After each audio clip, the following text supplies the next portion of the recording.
Eu queria começar chamando a atenção que de fato é muito importante que a gente leve a sério o entendimento da Escritura, pelo menos por 3 razões. Primeiro, é que nós adoramos um Deus, conhecemos um Deus e nos relacionamos com Ele, e a pergunta é: que Deus é esse?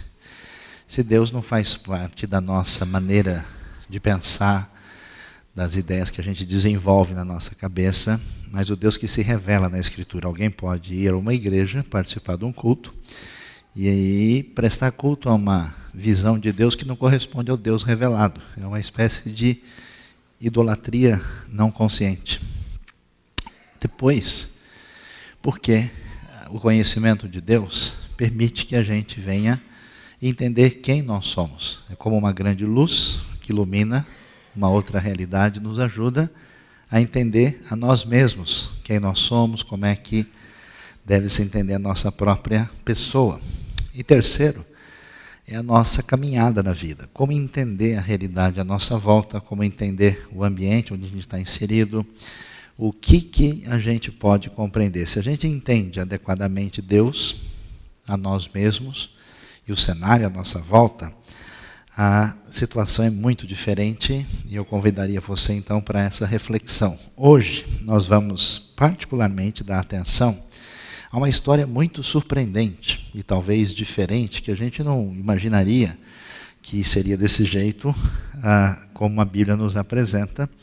A história que aparece em 1º livro dos Reis, no capítulo 18, e começa a nos dizer o seguinte, desde o versículo 16, a história de Elias. Então Obadias dirigiu-se a Acabe, passou-lhe a informação, e Acabe foi ao encontro de Elias. Quando viu Elias, disse-lhe: é você mesmo, perturbador de Israel? Não tenho perturbado Israel, Elias respondeu, mas você e a família do seu pai têm. Vocês abandonaram os mandamentos do Senhor e seguiram os Baalins. Agora convoque todo o povo de Israel para encontrar-se comigo no Monte Carmelo, e trago os 450 profetas de Baal, esse quase todo mundo conhece, e mais 400 profetas de Azerá, que comem à mesa de Jezabel. Pouca gente se lembra desses outros 400. Acabe convocou então todo Israel e reuniu os profetas no Monte Carmelo. Elias dirigiu-se ao povo e disse: até quando vocês vão oscilar para um lado e para o outro? Se o Senhor é Deus, sigam-no, mas se Baal é Deus, sigam-no. O povo, porém, nada respondeu. Disse então Elias: eu sou o único que restou dos profetas do Senhor, mas Baal tem 450 profetas. Tragam 2 novilhos, escolham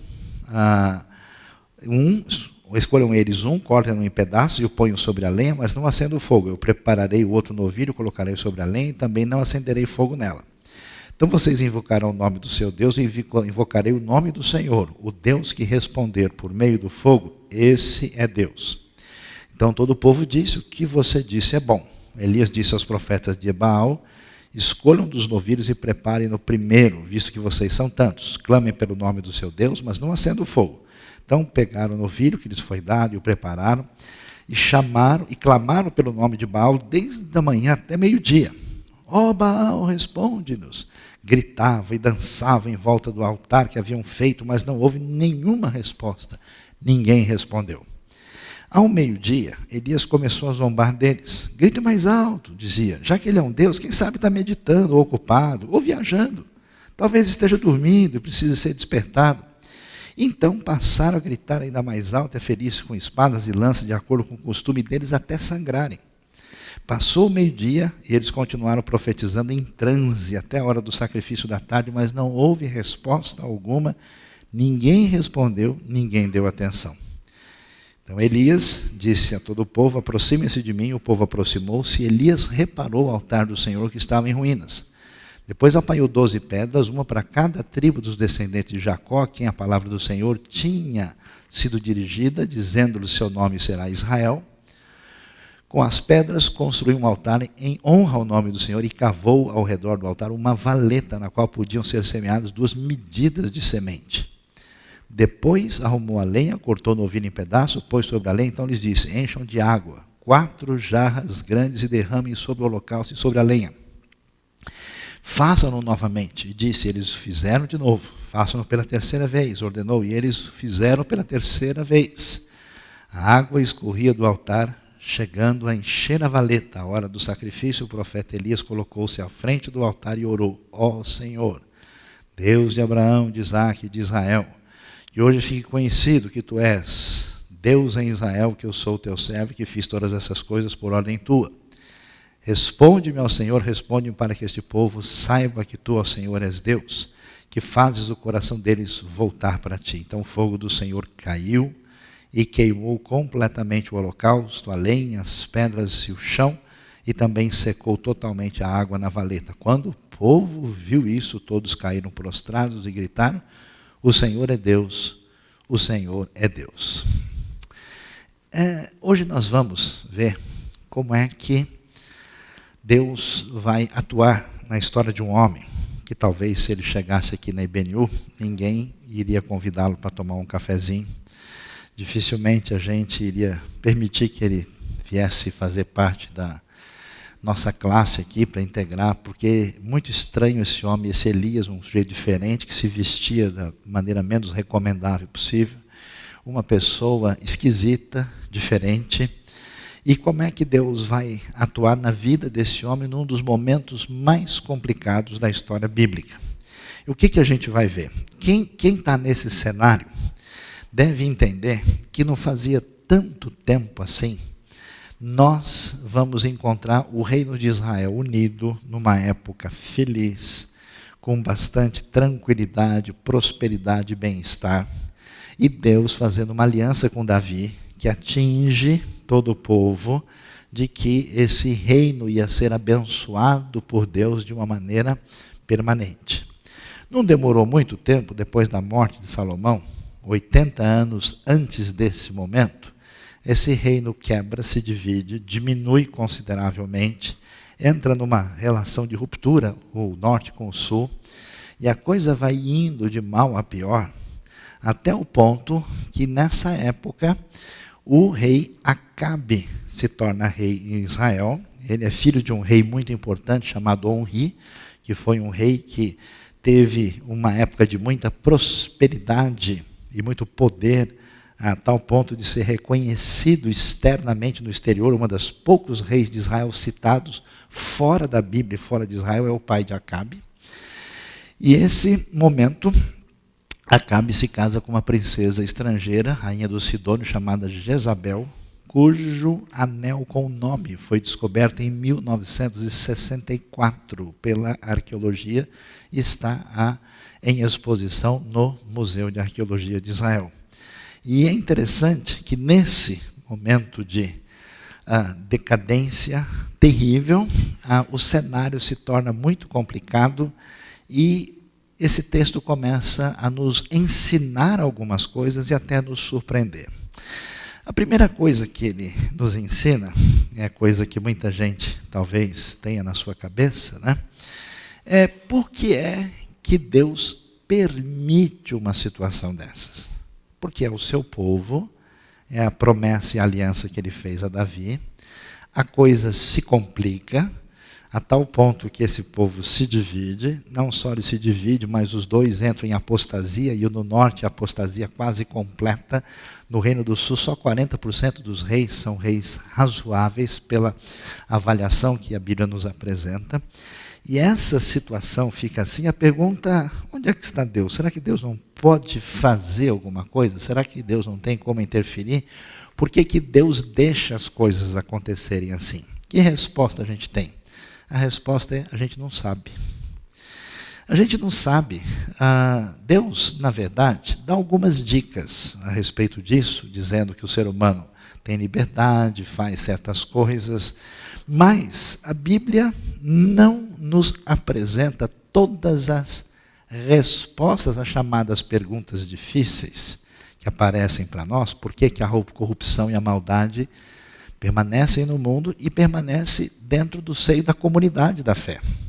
E é interessante que a Bíblia, às vezes, não se preocupa em dar essa resposta. Até porque, apesar das respostas bíblicas não serem completas, nenhum outro sistema de pensamento tem qualquer resposta para uma dessas questões difíceis. Apesar de não dar uma resposta que venha satisfazer todos os elementos da nossa mente, a Bíblia nos dá um fio de caminhada de como lidar com essa situação. Por isso que ela é tão importante. E, pelo menos, ela nos dá um senso de realidade importante. Ela vai mostrar até que ponto a decadência, a corrupção, a maldade se manifestam no mundo e dentro do contexto da própria comunidade da fé. Isso é bom porque existem alguns crentes amados do Senhor, gente maravilhosa, que por alguma razão que ninguém descobriu até hoje, que justificam a sua vida, que não é uma vida em sintonia com os ensinos de Jesus, absolutamente frustrados com a história do cristianismo, com a história das comunidades da fé, com as igrejas. A impressão que o pessoal passa é que eles nunca leram nada da Escritura, porque o que existe é gente ruim do povo de Deus, só aprontando o que não deve. E diante dessa circunstância, a gente vai entendendo que como é que a gente deve lidar com essa situação quando isso se torna uma realidade.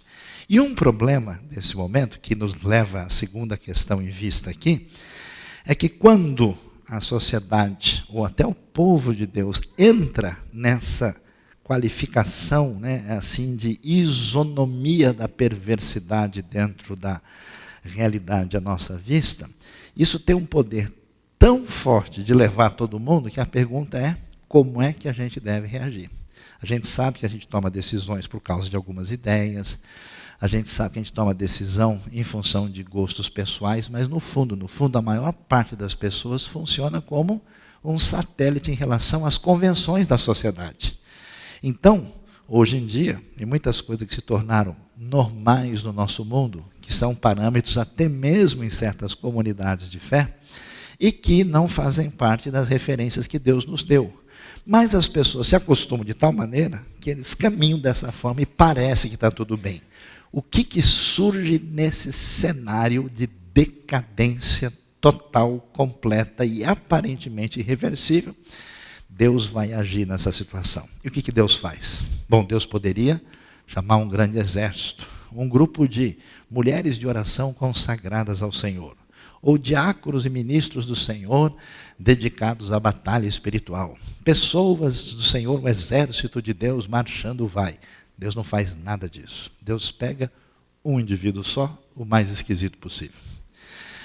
Seleciona esse sujeito, que é até interessante, se a gente olha um pouquinho antes, a gente vai ver que a referência a ele, que aparece no capítulo 17, não diz muita coisa. Ora, Elias de Tisbé em Gileade disse a Acabe. Todo profeta, toda pessoa importante tem que ter pedigree, tem que ter documento que se apresente. Você vai ver, por exemplo, até o Jonas, que é um profeta assim da segunda divisão, né? Deixa eu beber um copo d'água aqui. Pessoal, o Jonas da Bíblia, não é troco do domingo passado, entendam bem, né? Um profeta assim bravo que desobedece ao Senhor, esse Jonas veio a palavra do Senhor a Jonas, filho de Amitai, dizendo: Isaías, filho de Amós, que profetizou nos dias de Jotão, Acás, Uzias, Jotão, Acás e Ezequias. Você tem a referência? Do Elias você não tem. Ninguém sabe de onde vem. Tem até uns malucos, se você pesquisar coisas que você não deve pesquisar na internet, tem malucos dizendo que Elias veio de disco voador, que na verdade ele é Enoque que voltou. Tem a galera assim do mal, que só pensa aquilo que nem convém mencionar entre os santos. Elias não aparece desse jeito, é um sujeito que surge, e surge de uma maneira impressionante. Por que impressionante? Porque este homem, quando todo mundo está convencido de que o caminho é se submeter ao rei, ele que rei que nada.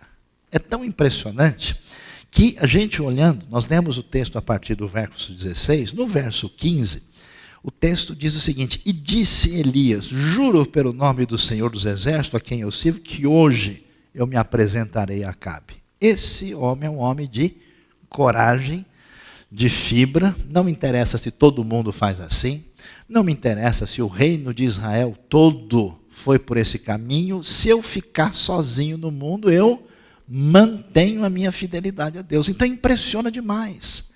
a postura, a atitude. E as pessoas que fizeram diferença na história foram as pessoas que ousaram não ser igual a todo mundo.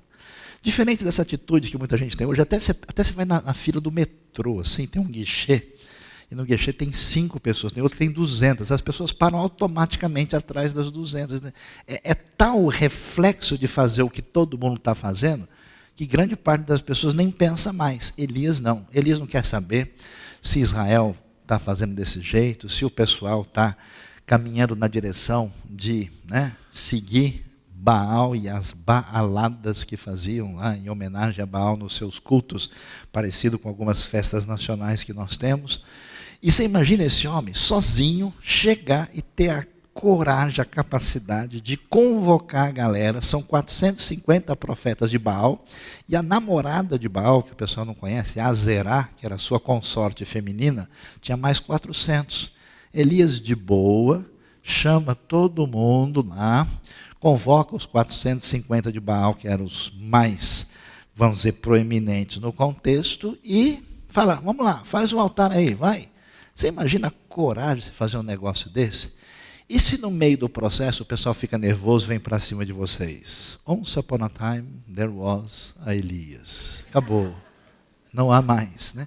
Se a coisa se complica, Elias está em dificuldade. Elias tranquilamente vai lá. E ele tem a segurança, a fortaleza. Esse é o Elias forte. Absolutamente seguro de si, com toda a força de Deus.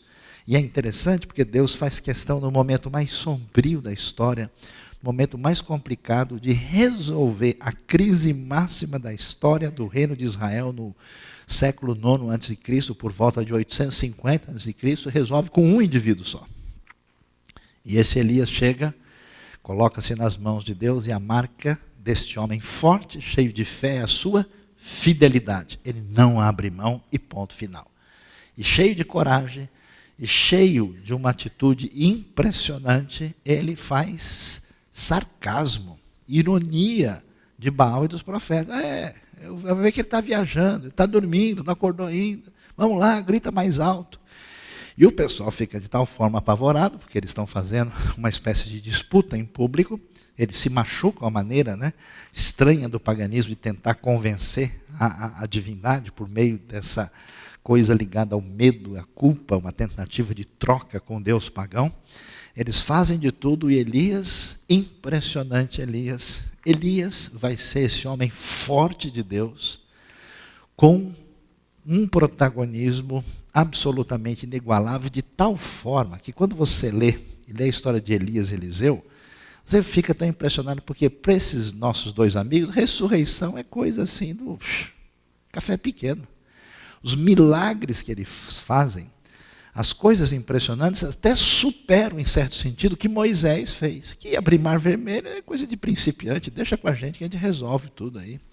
Desce fogo do céu, ressuscita a gente, multiplica farinha, manda parar de chover, que o homem do tempo perdeu o emprego na época de Elias. Para quê? Tem uma meteorologista, faliu a carreira. Não tem mais nenhuma razão de ser. Elias manda, fala, para de chover, é impressionante.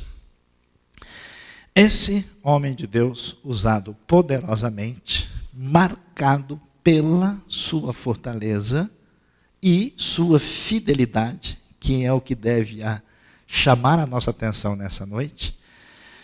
Como é que eu me posicionaria quando todas as coisas vão contra a minha postura de fé? Porque hoje, sendo bem sincero, de certa forma, ser evangélico, ser crente, ser batista, não sei mais o quê, virou um negócio assim até tão popular, que às vezes até serve para a pessoa achar bonito, ou uma espécie de qualidade diferenciada.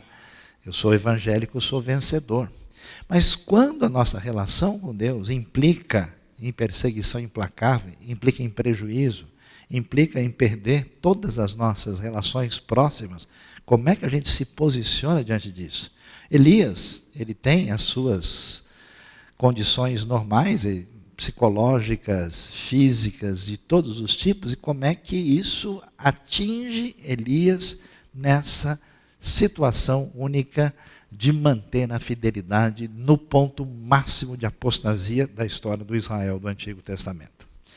A gente vai ver que esse Elias fiel é o Elias feliz. Feliz porque ele é vencedor.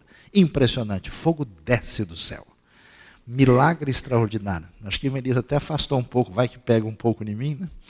Essa vitória incrível, e o texto bíblico faz questão, né, para essas pessoas que sempre tentam recriar o texto a partir de uma visão naturalista, de mostrar que a coisa é no detalhe. Não, ó, faz um buraco fundo e enche de água, põe mais um pouco, molha tudo. E o texto faz questão de dizer que algo absolutamente incrível e extraordinário acontece por essa intervenção divina. E o povo, né, o povo que conhece ao Senhor, mas nunca se decide direito, nessa hora o Senhor é Deus, está todo mundo ali. Elias sai vencedor. Qual é o caminho desse grande protagonista da fé? A gente vai descobrir e a gente vai se surpreender. Porque quando a gente continua lendo o texto, e, como a gente tem dito, né, se eu fosse você, eu lia a Bíblia todo dia, isso faz um bem impressionante, né?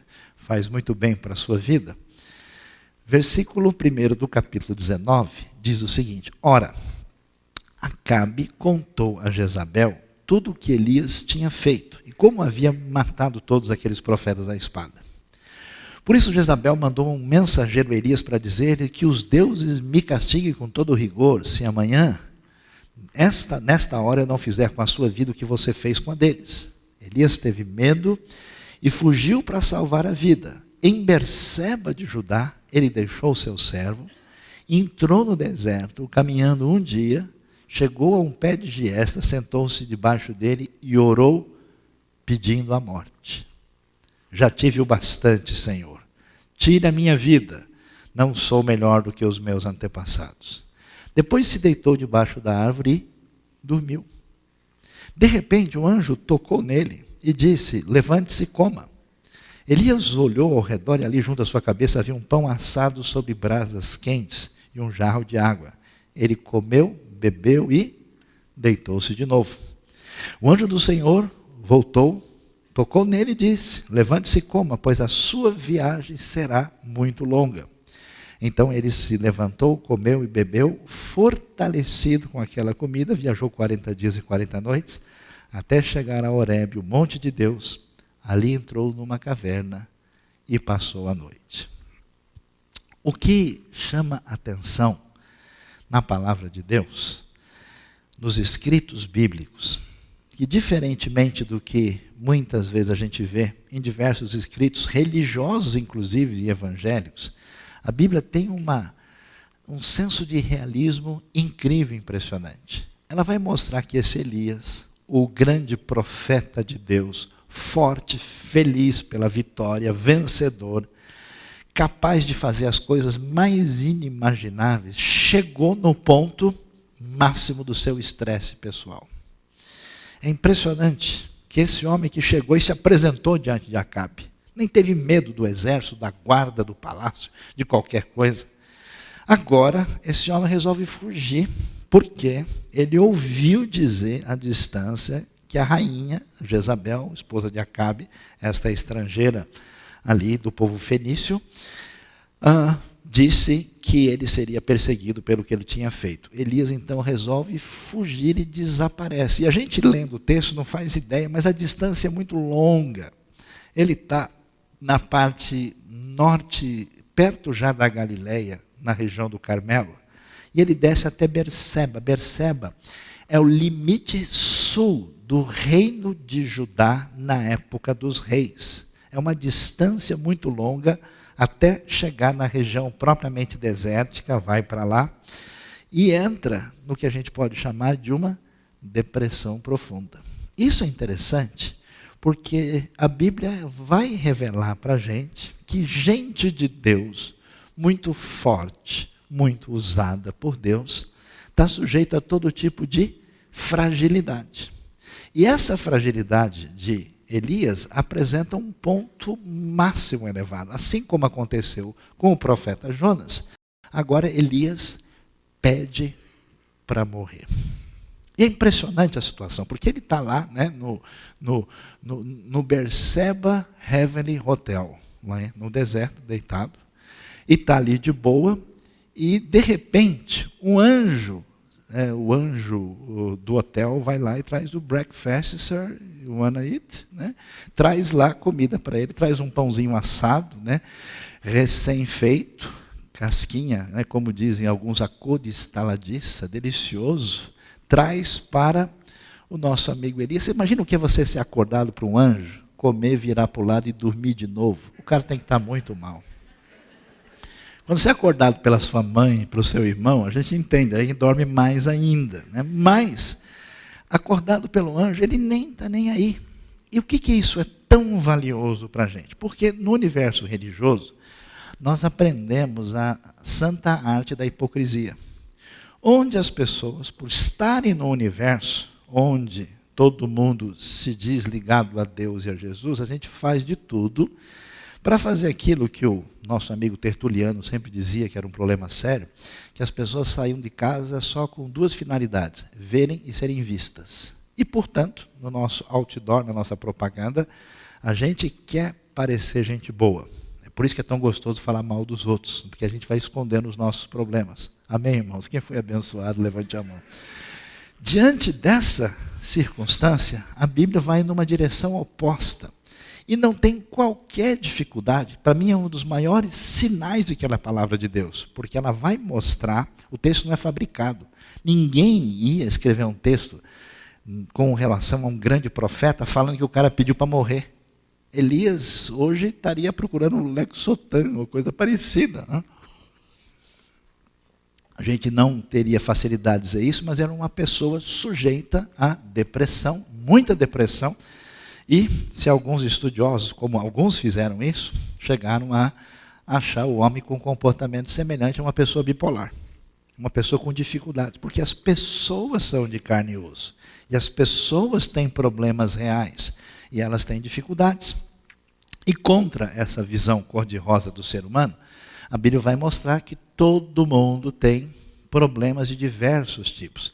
As pessoas, mesmo sendo gente de igreja, eles têm problema com inveja, com raiva, com a situação não perdoada, com ressentimento, com tentação de poder, com necessidade inútil de ostentação, com tentação sexual, com tentação em diversas áreas da vida. E a Bíblia nos convida a uma postura adequada diante dessa realidade, que é o escancaramento, a apresentação dessa fragilidade. Portanto, Elias chega nessa situação de não aguentar mais. Eu não sei se a adrenalina, né?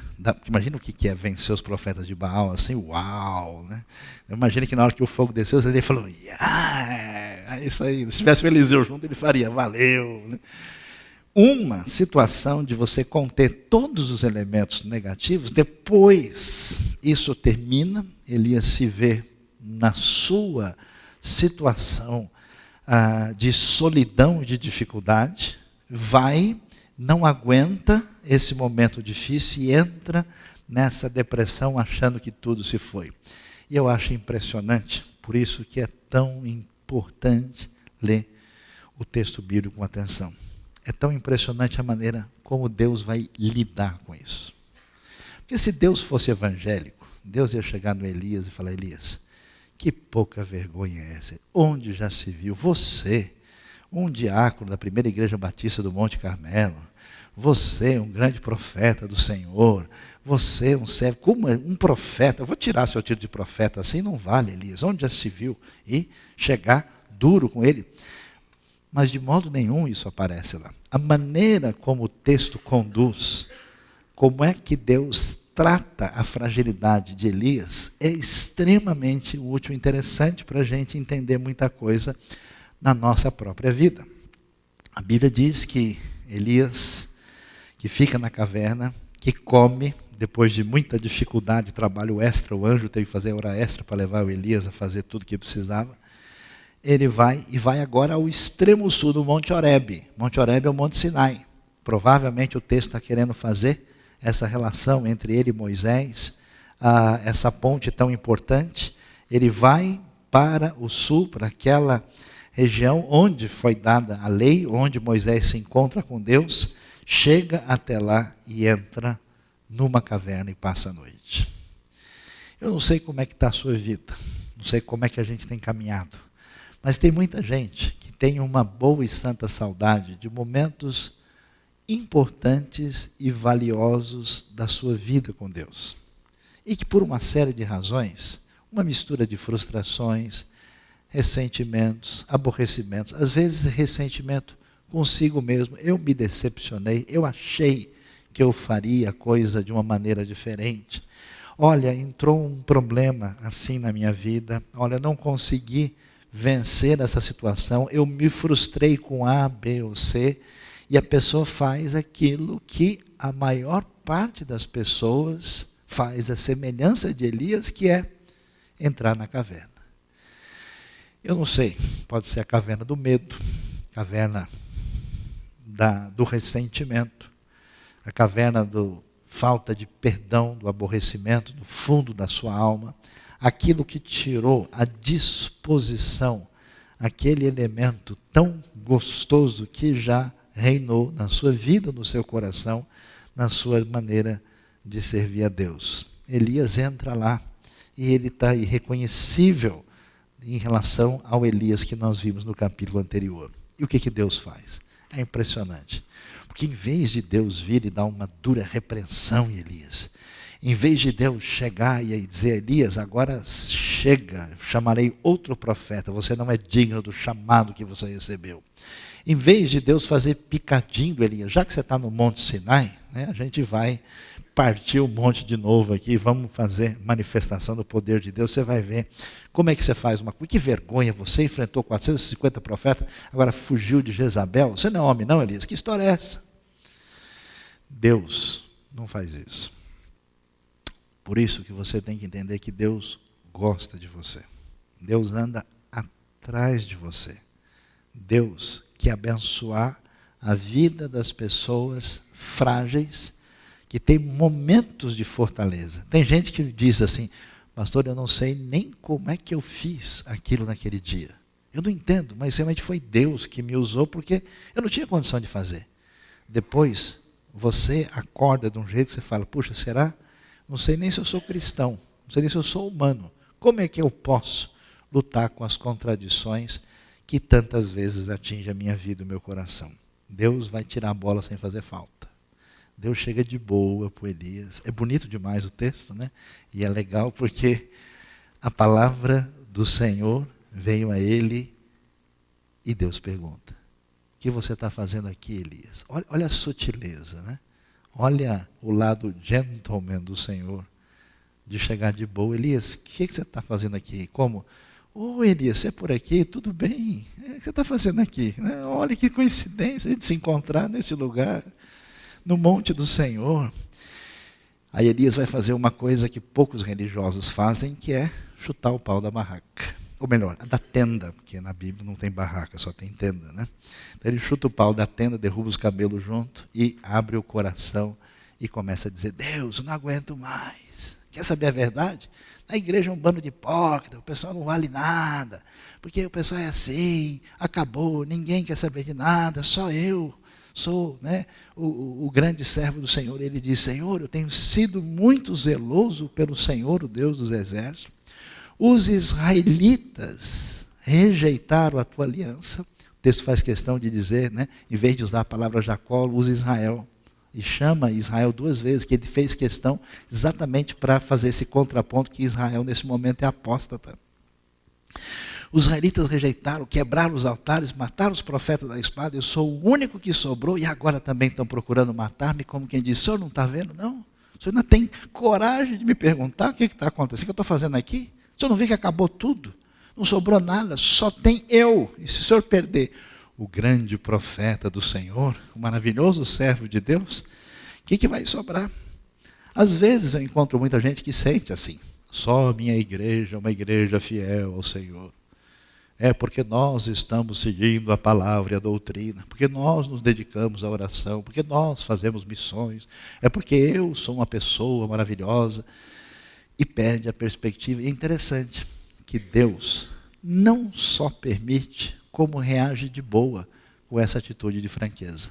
É tão interessante isso. Você abre o Salmo, se você ler com atenção, você vai ver como o salmista abre e rasga o verbo no seu coração sincero para com Deus. Às vezes incomoda você estar reunido com um bando de crente religioso assim, e o pessoal começa a falar, só tem palavra cor-de-rosa, só tem floreio bonitinho, só tem coisa não, porque nós estamos sempre orando ao Senhor, estamos muito dedicados.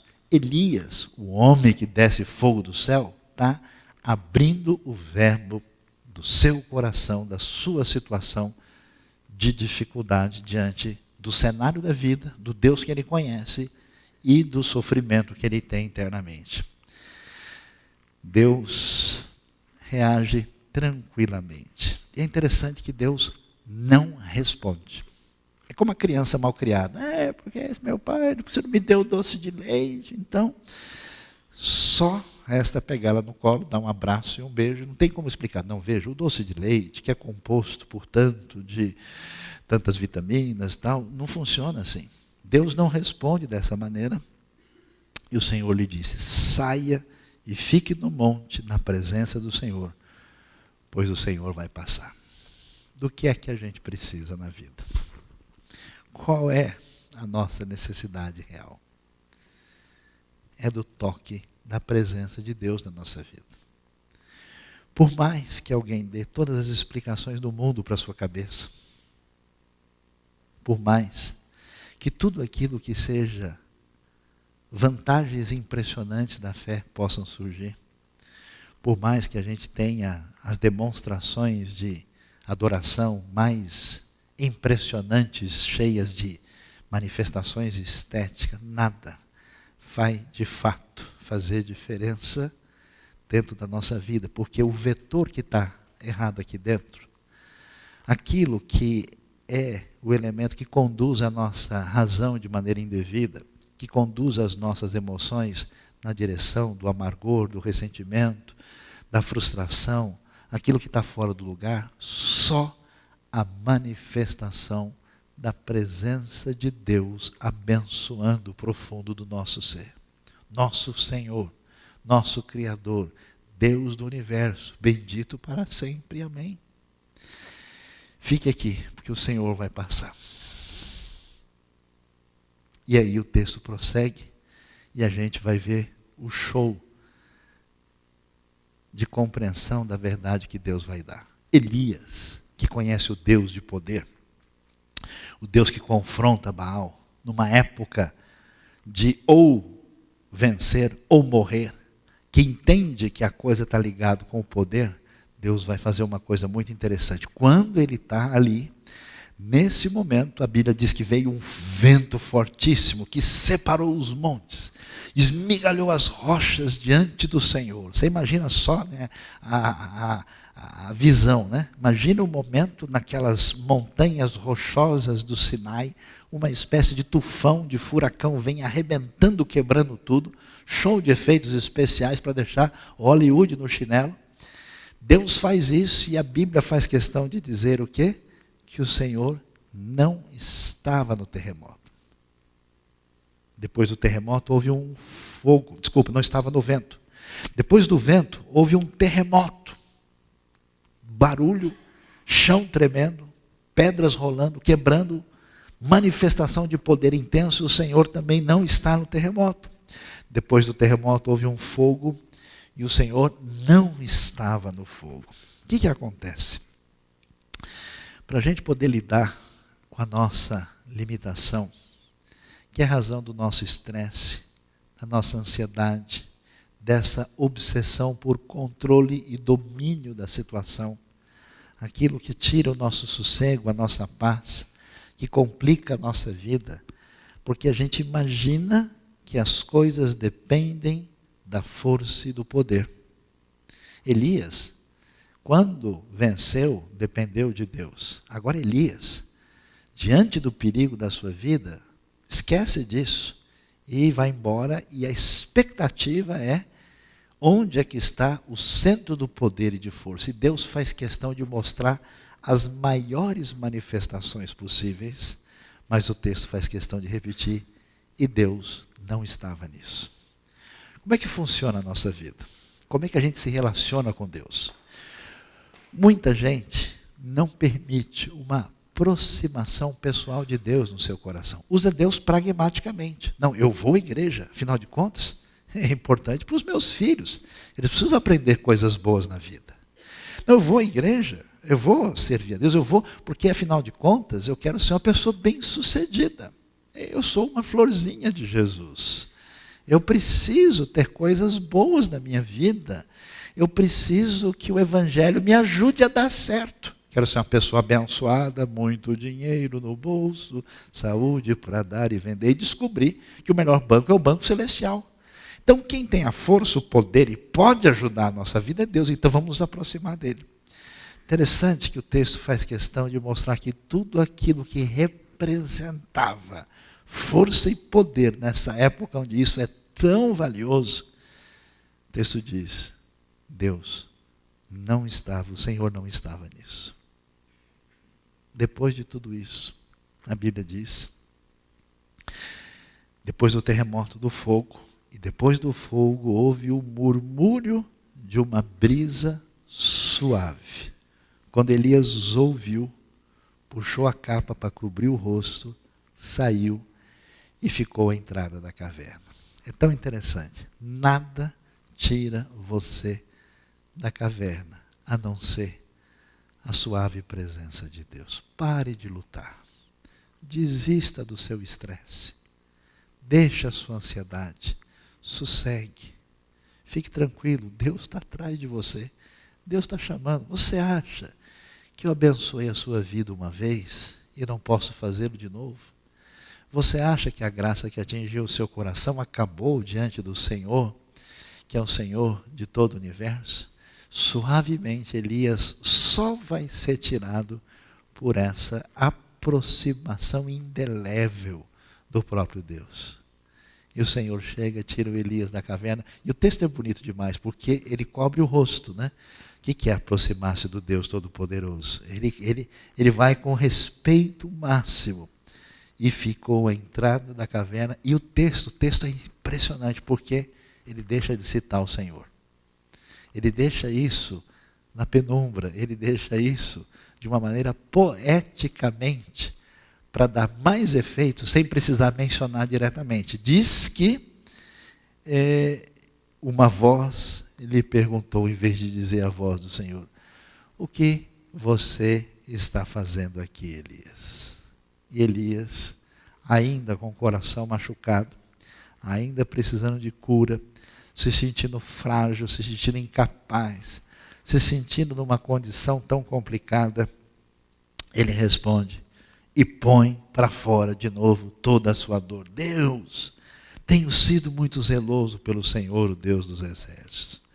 Os israelitas rejeitaram a tua aliança, quebraram os altares, mataram os profetas a espadas. E Deus, só eu sobrei, eu sou o único que sobrou e agora estão procurando matar-me. Deus então agora vai falar e vai responder, Elias, pronto, é o suficiente. Você já teve toda a oportunidade de passar pelo seu momento divino, seu momento difícil. Agora, o momento em que a ação divina quer tirar você da caverna, e aí Deus vai dizer para ele, o Senhor lhe disse, volte pelo caminho de onde veio. Elias perdeu bastante peso na viagem, porque imagina só o que andar 200 até Bersebe, mais um tanto, mais ou menos, talvez mais do que isso, para depois voltar tudo. Ida e volta deu quase 1000 quilômetros. Vá para o deserto de Damasco, chegando lá, unja Azael como rei da Síria, unja Jeú, filho de Ninzi, como rei de Israel, e Eliseu, filho de Safate, de Abel-Meolá, para suceder a você como profeta. Jeú vai matar a espada todo aquele que escapou da espada de Azael, e Eliseu matará aquele que escapar da espada de Jeú. No entanto, fiz sobrar 7.000, fiz sobrar 7.000 em Israel, aqueles cujos joelhos não se inclinaram diante de Baal, e todas as bocas que não o beijaram. Deus vai dizer: Elias, você acha mesmo que eu perdi o controle? Você acha que a confusão do mundo, a complicação do povo de Deus, de fato vai ameaçar a minha condição de Senhor do universo, da história? Fique tranquilo, Elias. Fique sabendo que eu sou o Senhor. E, aliás, você acha que você está sozinho? Como muita gente às vezes acha, né, que não tem ninguém mais fiel nos dias de hoje. Tem 7.000, e talvez 7.000 seja um número que represente a ideia de algo total, como 7 significa uma plenitude, um número completo. Pode ser que esse número fosse até maior. É uma maneira de dizer: eu tenho aqueles que não entraram nesse esquema e que mantêm-se fiéis a mim. Eu sou o Senhor. Eu tenho o domínio completo da situação. E sabe, Elias, você tem muito o que fazer. Você está saindo da caverna? Pois é, você vai ungir o novo rei de Israel. Sua responsabilidade está esperando. Elias, a sua tarefa tem implicações internacionais. Você vai ungir o rei da Síria. E Elias, a minha obra permanece. Às vezes a gente fica tão estressado como se as coisas de Deus dependessem da nossa mão, sendo que Ele vem atuando na história com bastante eficiência. E é tão impressionante. A pergunta é se a gente quer fazer parte desse processo e permitir que Deus nos cure, nos tirando das nossas cavernas de recolhimento indevidas. E Deus diz para Elias: olha, você vai ungir aquele que será o teu sucessor, porque a obra do Espírito continua depois de você.